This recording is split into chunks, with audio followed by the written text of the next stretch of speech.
Syekh Abdul Salam Fatih Harun pernah bilang, waktu itu saya usia 12 tahun, mungkin sekitar kelas 5 atau kelas 6 SD, pernah bilang, Umar, nanti kalau sudah besar belajar di Mesir, saya yang jemput. Kalau berangkat, jangan sampai nangis, supaya tidak menyisakan kesedihan kepada orang-orang yang ditinggal. Jadi jangan nangis, biar ibu kamu nggak sedih. Jadi kalau kamu nangis, ibu kamu lebih nangis lagi. Nah, saya ingat pesan terakhir saya dapatkan dari bapak itu, selamat belajar, nak. Setelah itu nggak ada suara sama sekali. Nah, nggak ada suara. Besoknya ya, saya dapati kabar bahwa bapak meninggal. Rugi di Mesir, terus tidak menyelesaikan hafalan Quran dan tidak mendapatkan sanad.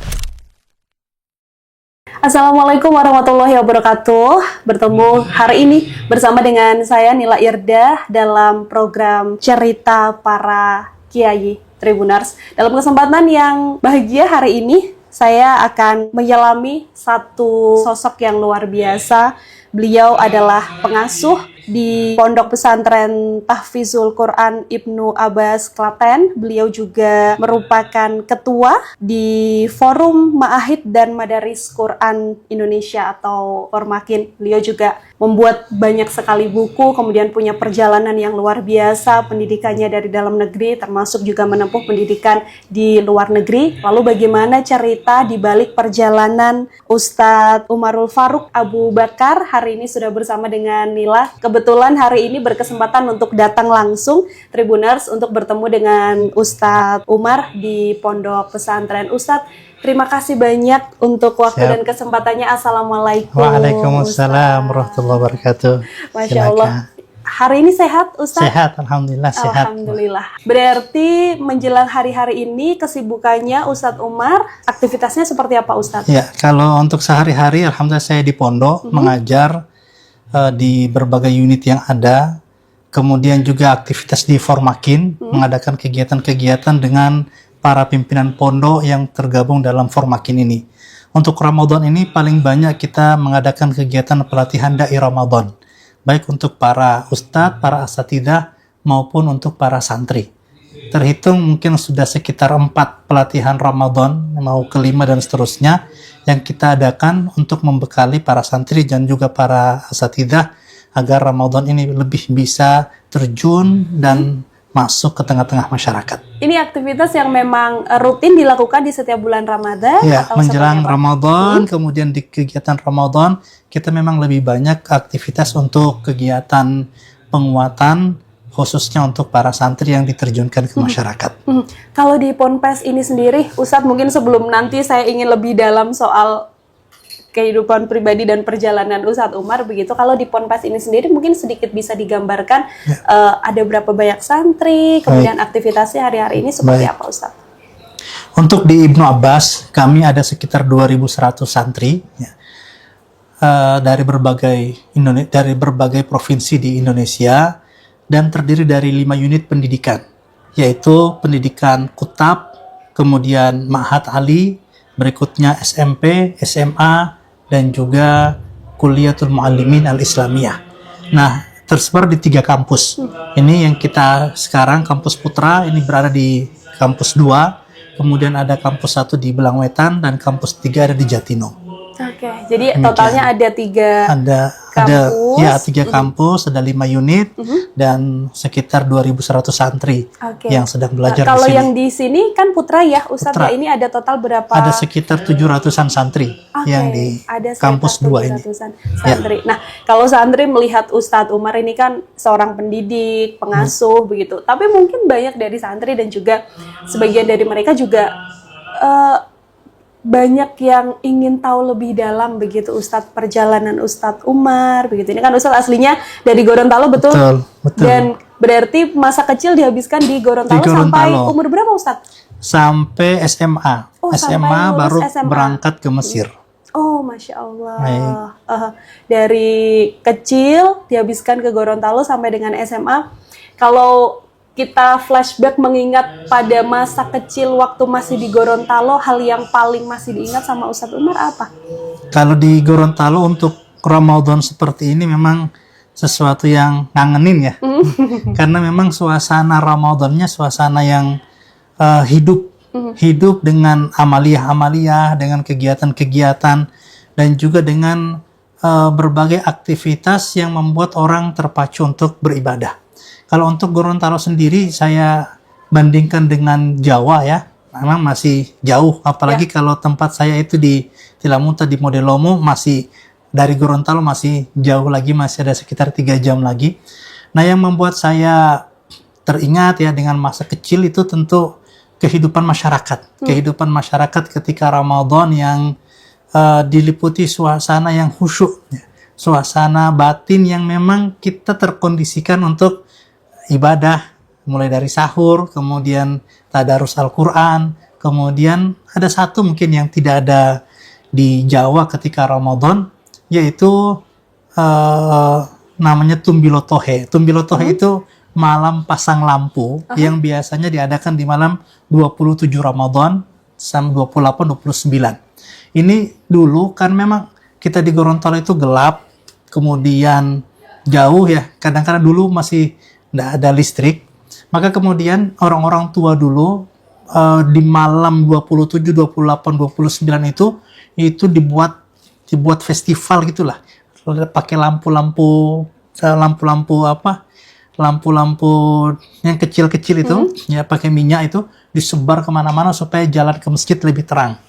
Nah, itu yang suasana yang ya dulu memang tujuannya untuk itu ya, tapi sekarang kemudian sudah jadikan bagian dari hiburan. Tapi itu sekalipun saya sudah jauh ya dari Gorontalo, tetap ketika malam 27 pasang lampu sendiri gitu ya. Karena ada satu kenangan, bukan soal lampunya, tapi satu kenangan yang ada di lampu minyak itu yang biasa kita gunakan di Gorontalo. Setiap malam 27 biasanya lebih ramai dengan tadarus sekaligus dengan malam pasang lampu itu. Udah jadi tradisi ya. Okay. Bisa di-search nanti, namanya Tumbilotohe. Tumbilotohe. Itu sudah jadi tradisi dan ternyata meskipun sekarang sudah tidak menetap di Gorontalo lagi, artinya Ustadz tapi tetap masih pulang. Kalau Ramadan seperti ini pulang ke Gorontalo juga. Nah, pada masa itu ketika kecil atau dari SD sampai SMA gitu, apakah memang menjadi seorang pendidik khususnya mendalami keilmuan agama begitu Ustadz, ini memang sudah dari awal menjadi cita-cita seorang Ustadz Umar atau perjalanannya seperti apa sih Ustadz? Ya, dulu di rumah saya itu dempet pondok. Jadi ini rumah saya ini pondok pesantren, namanya Pondok Pesantren Al Khairat Tilamuta. Nah, dulu di Al Khairat Tilamuta ini banyak para masyayikh, para guru dari Mesir datang kemudian mengajar di sana. Yang paling mengesankan namanya Syekh Abdussalam Fathi Harun. Syekh Abdussalam Fathi Harun pernah bilang, waktu itu saya usia 12 tahun mungkin, sekitar kelas 5 atau kelas 6 SD, pernah bilang, Umar, nanti kalau sudah besar belajar di Mesir, saya yang jemput. Nah, kata-kata Syekh Abdussalam itu terpatri dalam hati saya. Begitu pula sikapnya, begitu pula keahliannya dalam agama. Itulah yang pertama kali pada akhirnya membangkitkan harapan saya, besok saya harus belajar ke Mesir. Apalagi ditambah bapak saya itu pernah sebetulnya sebelumnya ingin berangkat ke Mesir, tapi gagal karena miskin, tidak punya kesempatan untuk berangkat. Maka kemudian anak-anaknya juga dimotivasi, kalau kalian bisa berangkat, ayo wujudkan mimpi bapak yang belum terwujud. Akhirnya 3 orang, saya, adik saya, kemudian yang ketiga, itu kami bertiga berangkat ke Mesir, mewujudkan mimpi bapak sekaligus memang cita-cita kami sejak lama. Ketika masih SD, saat bergaul dengan para guru-guru dari Mesir itu. Dan artinya sudah sedari kecil memang sudah punya niat untuk kemudian nanti suatu hari, karena kebetulan orang tua tidak bisa terwujud keinginannya untuk ke Mesir, maka anak-anaknya yang berangkat. Nah, ini ada di sini Mbak, di buku ini saya tulis sepenggal cerita dari Kairo ke Istanbul. Itu ada di situ, saya tulis dengan detail. Dan memang alhamdulillah terwujud. Ke Mesir, saya ketemu dengan Syekh Abdussalam, itu rentang waktu dari kata-kata itu diucapkan sampai akhirnya berangkat ke Mesir sekitar 7 tahun. Dan akhirnya saya benar-benar datang ke Mesir dan juga datang ke Syekh Abdussalam di Provinsi Marsa Matruh, sekitar 400 kilo dari Kairo. Ketika pertama kali akhirnya bertemu setelah 7 tahun itu, apa yang dibicarakan atau bagaimana rasanya Ustadz? Ya, pertama bahagia, kemudian kita nostalgia tentang beliau dulu pernah di Gorontalo seperti apa. Kemudian saya lebih ke minta nasihat apa yang saya harus lakukan selama di Mesir ini. Oke, meskipun Mesir ini kan sudah menjadi keinginan Ustadz dari awal begitu kan, tapi ketika meninggalkan Gorontalo lalu menempuh pendidikan untuk ke Mesir dan sebagainya, rasanya pada saat itu dilemakah, ada sedihnya kah, ya sekaligus bangga bisa mewujudkan mimpi orang tua atau seperti apa Ustadz? Jadi memang antara harapan yang ingin diwujudkan dengan rasa sedih karena baru itu meninggalkan kampung halaman. Cuma ada satu pesan bapak saya yang saya ingat, kalau berangkat jangan sampai nangis, supaya tidak menyisakan kesedihan kepada orang-orang yang ditinggal. Jadi jangan nangis, biar ibu kamu nggak sedih. Jadi kalau kamu nangis, ibu kamu lebih nangis lagi. Jadi saat itu memang saya benar-benar tahan itu ya, nangisnya itu pas di pesawat gitu ya, setelah meninggalkan Gorontalo. Nah, alhamdulillah ada juga teman seperjuangan saya itu, namanya Ustadz Izul Islam, nah, sekarang sudah balik. Itu ya kami sama-sama waktu itu berdua berangkat dari Gorontalo untuk belajar di Mesir. Alhamdulillah saya menyelesaikan di Mesir, kemudian juga sempat ambil S2 ya, tapi tidak selesai. Kemudian juga di Lembaga Fatwa Mesir sempat di Darul Iftah Al-Misriyah, lalu kemudian kembali dan melanjutkan pendidikan di Indonesia. Yang paling terkenang ketika menempuh pendidikan di Mesir, yang sampai sekarang juga menjadi salah satu bekal bagi Ustadz Umar begitu ya, apa Ustadz? Kesederhanaan para guru serta kedalaman ilmu. Jadi Masya Allah sampai sekarang kalau kita tanya ke teman-teman dari Mesir, rata-rata dua itu yang tidak tergantikan. Pertama, guru-guru yang ada di Mesir itu memang dari segi ilmu, segi pengetahuan, memang sangat dalam pengetahuannya, pemahamannya, dan yang kedua sangat sederhana. Kebersahajaan itu kelihatan sama-sama dengan kita sama-sama dengan kita di di masjid, sama-sama berdiskusi. Padahal beliau adalah seorang profesor doktor itu ya. Nah, kesederhanaan ini akhirnya ketika kami kembali ke Indonesia itu sedikit banyak berpengaruh. Rata-rata teman yang di Mesir dan pernah bergaul lama dengan para guru di Mesir, dua hal itu kemudian mereka bawa pulang ke Indonesia, yaitu kedalaman ilmu dan juga kebersahajaan, kesederhanaan dalam kehidupan sehari-hari. Nah, itu kemudian yang kita bawa ke pondok. Akhirnya ya memang pondok ini ya kita urus dengan profesional, tapi tetap dengan bersahaja dan sederhana. Gitu. Tapi ada masa-masa sulit yang kemudian dialami tidak Ustadz? Kan kalau di rumah juga pasti kangen orang tua, itu hal yang pasti terjadi begitu. Atau mungkin ada masa-masa yang pada momen itu terasa sulit sekali ketika menempuh pendidikan di luar negeri?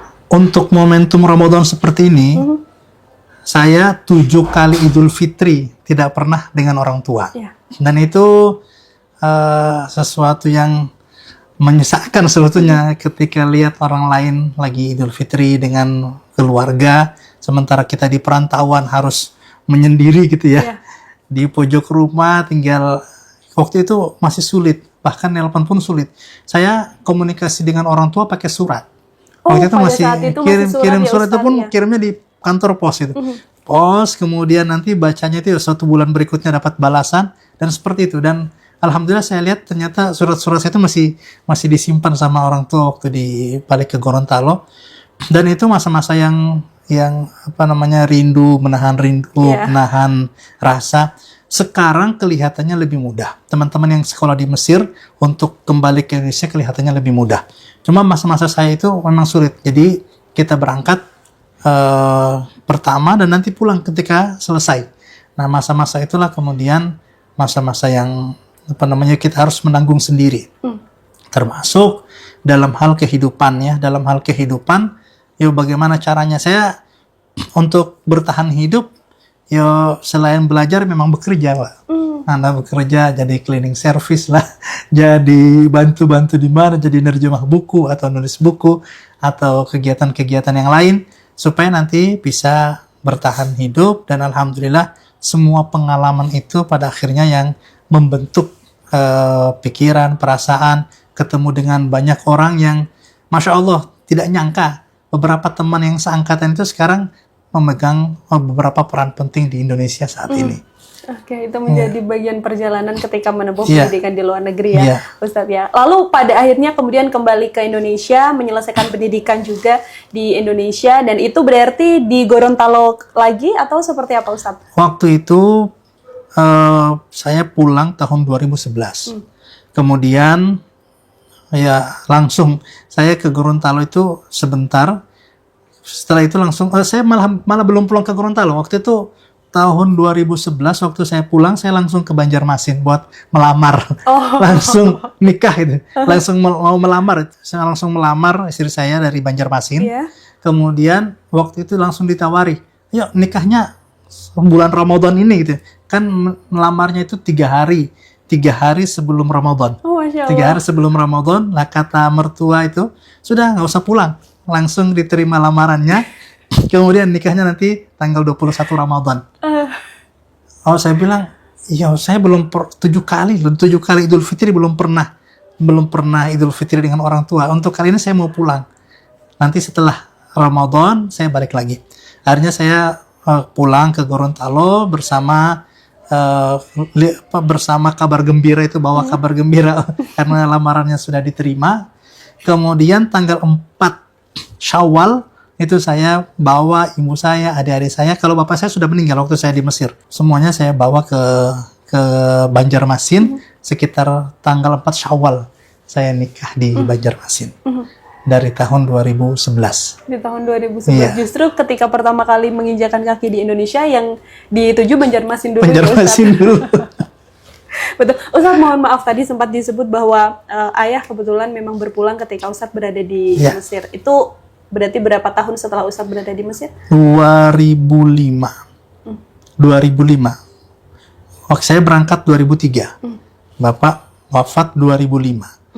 Dan saya ingat sekali, waktu itu memang lebih banyak surat, tapi kalau kalaupun menelpon itu sudah mulai bisa di awal tahun 2005 itu sudah mulai bisa teleponan, tapi memang sangat mahal sekali. Paling 2-3 menit itu habis 50.000. Karena waktu itu belum ada WA. Setahu saya waktu itu belum ada WA, masih pakai HP Nokia waktu itu. Nah, saya ingat pesan terakhir saya dapatkan dari bapak itu, "Selamat belajar, nak." Setelah itu nggak ada suara sama sekali. Nah, nggak ada suara. Besoknya ya saya dapati kabar bahwa bapak meninggal. Nah, saat bapak wafat itu ingin sekali saya pulang. Cuma memang terkendala visa karena memang visa itu harus ada sekian bulan itu ya. Baru paspor ada sekian bulan baru boleh pulang, dan juga terkendala dengan kemampuan finansial untuk beli tiket dan seterusnya. Jadi waktu itu kami bertiga, saya dan 2 adik saya itu ya sudah mengiringi proses pemakaman dan seterusnya itu dengan tilawah Al-Quran dari Masjid Robah Al-Adawiyah. Yang jadi imam itu adik saya yang keempat, itu yang akhirnya dari awal menemani bapak ketika sakit hingga kemudian akhirnya mengimami ketika sholat.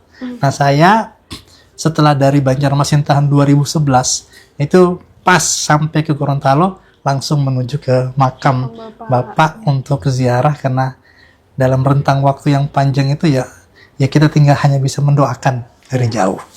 Nah, itu mungkin salah satu pernak-perniknya. Iya, perjalanan ketika memang selama menjalani pendidikan di Iya. Mesir ya, Ustadz ya. Nah, tapi ketika itu kan kemudian mendapatkan banyak hal, mendapatkan banyak pengalaman, kemudian Ustadz mungkin juga bisa diceritakan ini dari yang saya baca kan, mendapatkan sanad qiraat juga, Ustadz. Iya. Itu mungkin bisa dijelaskan terlebih dahulu ke Tribuners itu seperti apa sih, Ustadz? Iya, jadi saya kira ini khusus untuk teman-teman yang di Mesir, kalau lagi nonton, rugi kalau kita kuliah di Mesir itu nggak bisa selesai hafalan Quran. Ya. Karena memang di Mesir itu memang gudangnya para guru, para masyayikh, para ahli penghafal Al-Quran itu di Mesir. Sanad-sanad qiraat yang ada di seluruh dunia saat ini itu banyak yang sumbernya dari Mesir.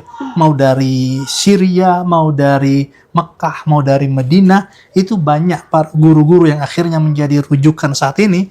Kita lihat para guru-gurunya itu kembali lagi ke para guru yang ada di Mesir. Maka ini yang selalu saya nasihatkan kepada para murid saya yang di Ibnu Abbas, yang mau melanjutkan ke Mesir. Pokoknya kalian harus selesai di Mesir, harus dapat sanad. Rugi di Mesir, terus tidak menyelesaikan hafalan Quran, dan tidak mendapatkan sanad. Nah, proses saya mengambil sanad itu ketika di Mesir. Lalu kemudian dilanjutkan ketika saya pulang ke Indonesia, dan alhamdulillah saat itu saya belajar dari Syekh Abdul Hamid Qurqur, Abdul Hamid Ahmad Isa Qurqur. Itu beliau yang datang ke sini, Mbak. Masa-masa itu waktu masa corona itu ya. Masa corona itu, beberapa saat sebelum corona itu beliau mengajar di sini, dan beliau setiap tahun juga datang ke Indonesia. Datang ke Indonesia sebulan, 2 bulan. Kita terus belajar ke beliau, dan akhirnya saya belum terlalu mungkin sebetulnya, karena memang baru saja selesai bersama teman-teman yang lain. Tetapi proses menghafal Al-Quran ini pada akhirnya adalah proses untuk menuju kebahagiaan yang sejati. Karena ketika kita dekat dengan Al-Quran, kita baca Al-Quran, kemudian kita tahu berbagai variasi bacaan Al-Quran itu, kita jadi menikmati ketika kita membaca ayat-ayat suci yang mulia ini. Nah, itu juga sudah sempat saya tuangkan di sini ya, tentang cara dahsyat menghafal dan mentadabburi Al-Quran. Dan juga ini jurus hafal Quran yang memang saya tulis berdasarkan pengalaman. Saya memang ketika di Ibnu Abbas ini ya ditempatkan sebagai guru tahfidz, guru ngajar Quran. Jadi ketika pertama kali tahun 2011 masuk Ibnu Abbas, langsung jadi muhafidz, jadi guru tahfidz. Nah, pengalaman sekian tahun di Ibnu Abbas sampai sekarang itu kemudian saya tulis, saya tuangkan beserta testimoni juga para santri di buku ini. Oke, ini kalau perjalanannya sendiri, Ustadz, apakah juga sempat ada mengalami kesulitan dan sebagainya untuk prosesnya? Iya, proses menghafal Quran itu sebetulnya mudah. Menghafal itu mudah. Yang sulit itu istiqomah. Bertahan untuk terus-menerus mengulang, menghafal, menjaga hafalan, merawat, itu yang sulit. Nah, dalam hal ini memang saya temukan ada 3 kunci sehingga proses menghafal ini bisa tuntas. Yang pertama lingkungan, yang kedua sistem, dan yang ketiga guru. Nah, untuk lingkungan ini memang sebaiknya kita berada di lingkungan yang mendukung kalau memang ingin menghafal Quran. Yang kemudian sistem itu kapan kita menghafal, kapan murojaah, kapan ujian, itu harus benar-benar teratur. Dan yang ketiga guru. Wah, ini paling penting itu guru. Kalau kita ketemu dengan guru yang bisa motivasi kita, yang membuat kita selalu mood on ketika belajar, itu Masya Allah, kita akan, walaupun sulit, pada akhirnya guru itulah yang akan mendorong kita untuk tetap bertahan. Ada motivasi yang ada besar motivasi, juga ya, ada motivasi. Guru, pengaruh guru itu saya rasakan ada 70% itu dalam proses menghafal. Makanya mencari guru yang baik, mendapatkan guru yang baik itu adalah karunia. Sekali kita dapat, jaga betul guru itu. Masya Allah, luar biasa sekali. Ustadz, ini Ustadz Umar ini kan menulis banyak sekali buku. Total berarti sudah ada berapa, Ustadz? Ada sekitar mungkin 18. Dan 18. Itu memulai perjalanan Ustadz dari yang di Mesir, atau ada buku yang juga menceritakan bagaimana pengalaman Ustadz yang dari Gorontalo? Ya, kalau untuk cerita hidup ya ketika di Mesir maupun ketika belajar dulu di Gorontalo, itu saya tuangkan di sini ya, di buku Sepenggal Cerita dari Kairo ke Istanbul. Ya, Masya Allah. Saya juga sempat ke Turki waktu itu karena memang penelitian saya tentang tokoh Turki yaitu Badiu'uzzaman Said Nursi. Sempat ke sana, sempat ngambil banyak data, ketemu banyak guru di sana. Kemudian juga selebihnya sebetulnya isi hasil bacaan, kemudian pengalaman. Kalau untuk buku khusus yang ini memang ini bapak saya, Ustadz Muhammad Abu Bakar, sama ini Ustadz Umar Al-Amri yang mendirikan Al-Khairat. Ini saya tuangkan juga di sini, termasuk cerita-cerita masa kecil dengan bapak, sempat saya tuangkan di buku ini. Kemudian kalau untuk yang proses menghafal Quran ini memang best practice saya pribadi, nasihat-nasihat guru, ini saya tuangkan di sini. Dan juga ada yang dulu sebagai disertasi, Mbak. Oh iya. Dulu disertasi ini ya di persimpangan peradaban, ya, persimpangan peradaban jejak pemikiran Badiu'uzzaman Said Nursi dan Soekarno tentang Pancasila. Iya, betul. Ini bahannya bahan disertasi, tapi kemudian ada beberapa penyesuaian sehingga layak sebagai sebuah buku yang bisa dibaca dan dikonsumsi publik.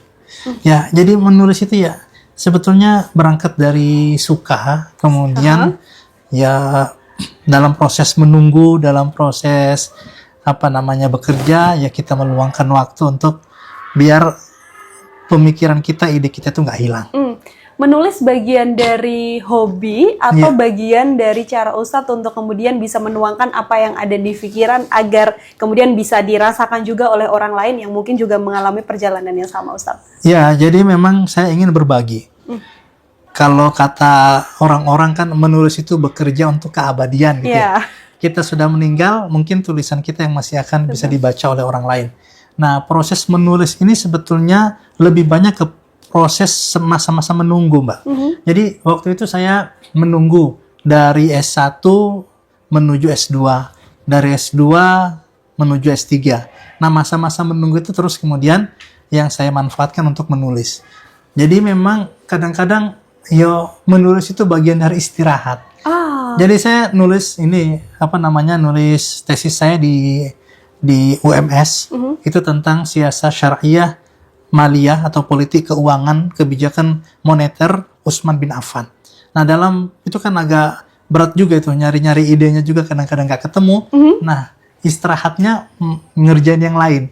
Nah, ngerjain yang lain ternyata malah jadi buku gitu. Sama ketika di UII juga begitu, ngambil nulis disertasi, ketemu beberapa hal yang unik, hal baru, ya ternyata malah ini yang selesai duluan. Tapi nggak apa-apa.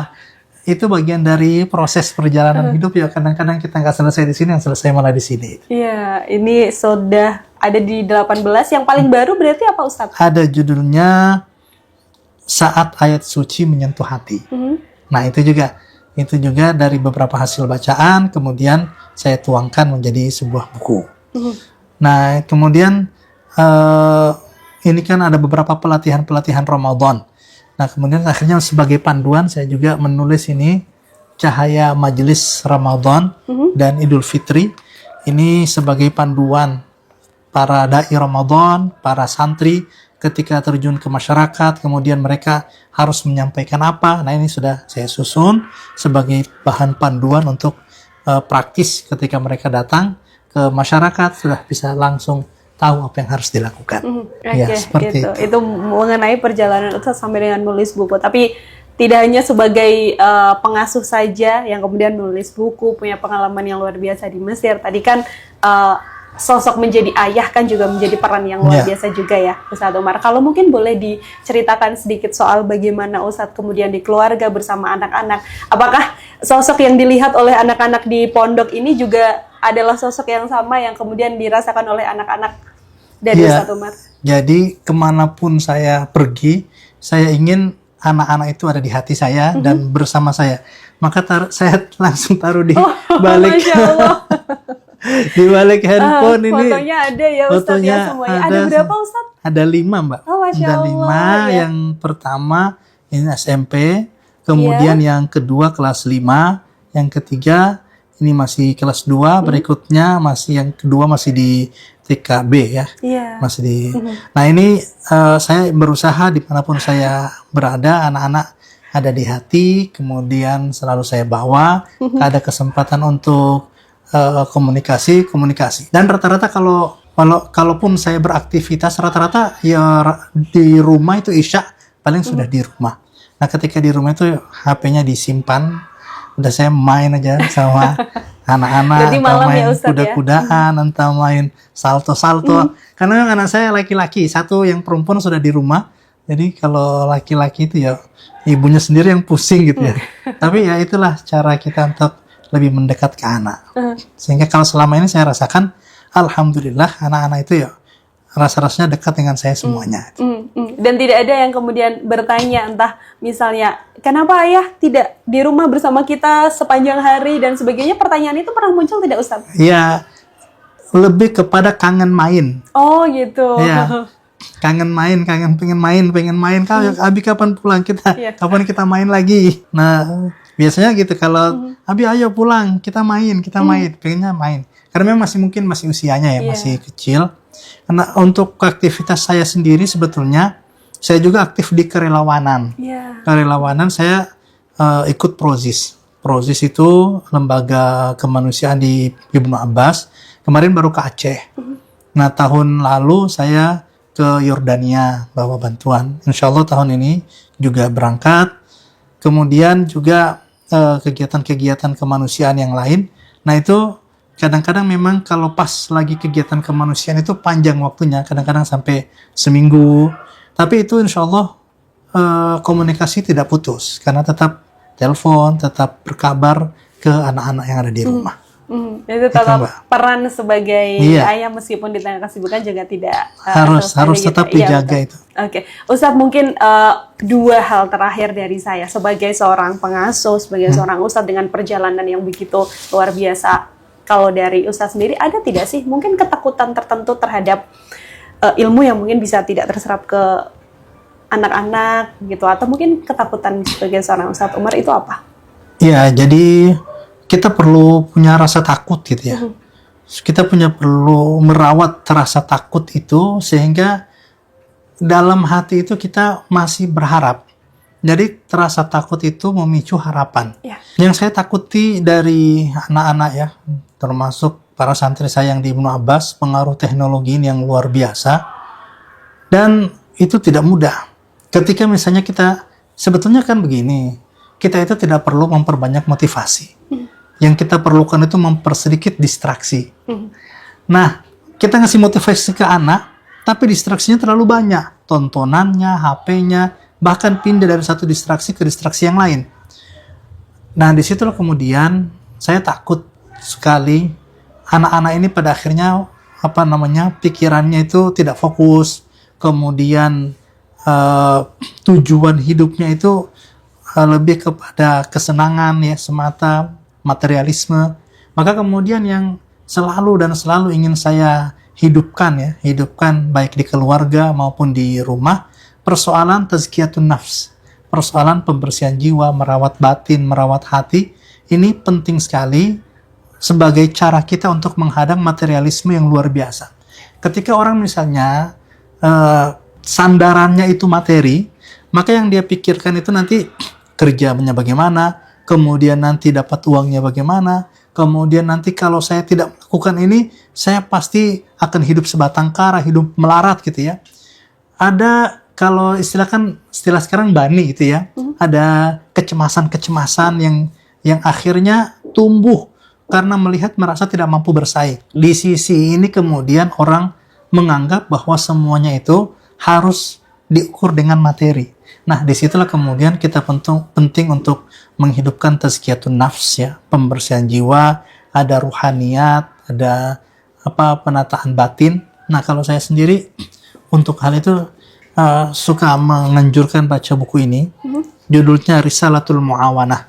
Risalatul Mu'awanah wal Mudhaharah wal Mu'azarah. Ini saya ajarkan juga baik secara online maupun offline untuk menumbuhkan rasa ruhiyah yang kuat atau tazkiyatun nafs yang kuat ke anak-anak maupun ke santri, sehingga ya tidak semata-mata semua itu kita ukur dengan materi gitu.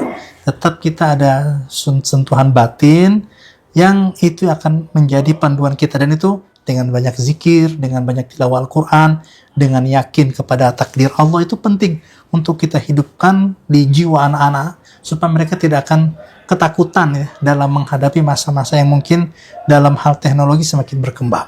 Oke, Demikian, baik, Mbak. luar biasa sekali. Terakhir, Ustadz mungkin bisa disampaikan pesan kepada banyaklah generasi muda terutama begitu kan, karena kan generasi muda adalah generasi yang mungkin paling banyak kecemasannya akan hal ini dan juga hal tertentu begitu. Mungkin boleh Ustadz Umar silahkan. Baik, untuk teman-teman semuanya, kehidupan kita ini berada di tangan Allah Subhanahu wa Ta'ala. Kadang-kadang ini terlupa, menganggap bahwa hidup itu tergantung dengan uang, tergantung dengan lapangan pekerjaan, tergantung dengan kesempatan, tergantung dengan peluang, bahwa hidup kita ini tidak akan bisa punya apa-apa kalau kita tidak punya uang, tidak punya materi. Nah, ini jangan sampai, ya itu mungkin ya sebagai bagian dari proses perencanaan hidup, tapi satu hal yang perlu kita kuatkan, yakin bahwa Allah Subhanahu wa Ta'ala yang memegang kendali semua yang ada di dunia ini. Lillahi ma fis samawati wa ma fil ard. Milik Allah yang ada di langit dan di bumi. Maka kedekatan kepada Allah itu jauh lebih harus kita kuatkan, sebab ketika Allah Subhanahu wa Ta'ala memudahkan, mengizinkan, segala hal yang kita takutkan itu akan mendapatkan kemudahan.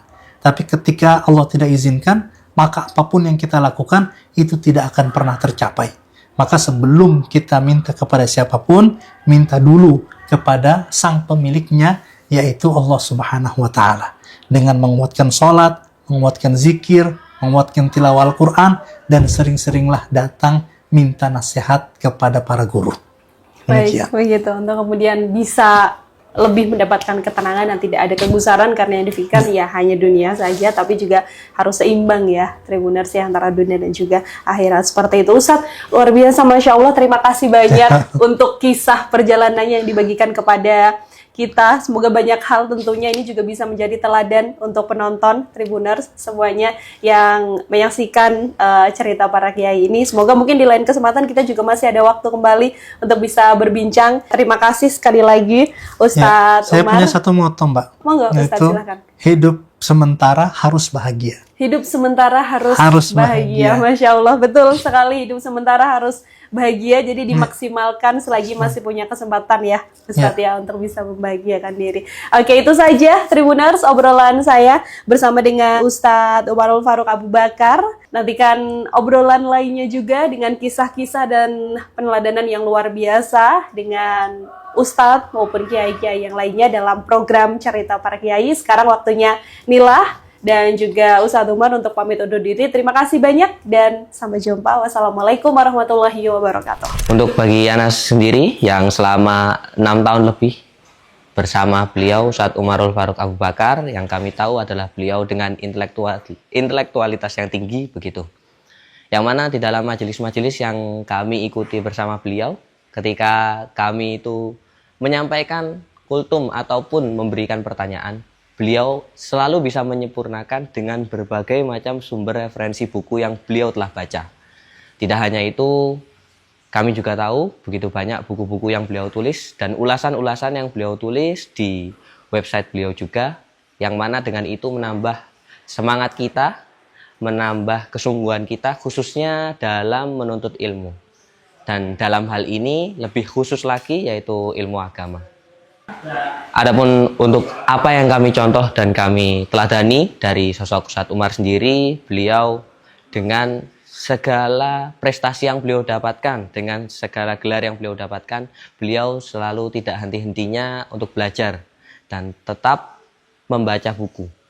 Dari sana kami tahu bahwasannya semakin kita banyak belajar, semakin kita mengetahui bahwasannya kita itu tidak tahu apa-apa. Dan itu yang kami dapati dari beliau Ustadz Umarul Faruq Abu Bakar. Dan di mata saya Ustadz Umar itu adalah sosok yang luar biasa.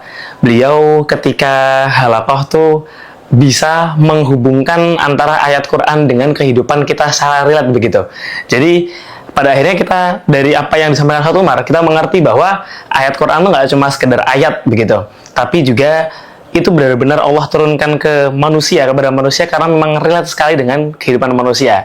Dan selain itu, selama saya halaqah dengan Ustadz Umar itu beliau wawasannya Masya Allah luar biasa luas sekali. Dan setiap kali halaqah saya selalu alhamdulillah mendapatkan ilmu baru, mendapatkan wawasan baru, dan mendapatkan cerita-cerita baru yang mana itu jarang diceritakan oleh ustadz yang lainnya begitu. Jadi ini kalau pendapat saya pertama tadi, bahwa beliau itu pandai mengkorelasikan antara ayat Quran dengan kehidupan manusia, dengan peristiwa-peristiwa yang terjadi di sekeliling kita. Dan yang kedua, wawasan beliau luas sekali, ilmu beliau luas sekali, dan itu membuat saya betah banget ketika halaqah dan mendengarkan Ustadz Umar berbicara. Download Tribun X sekarang, menghadirkan lokal menjadi Indonesia.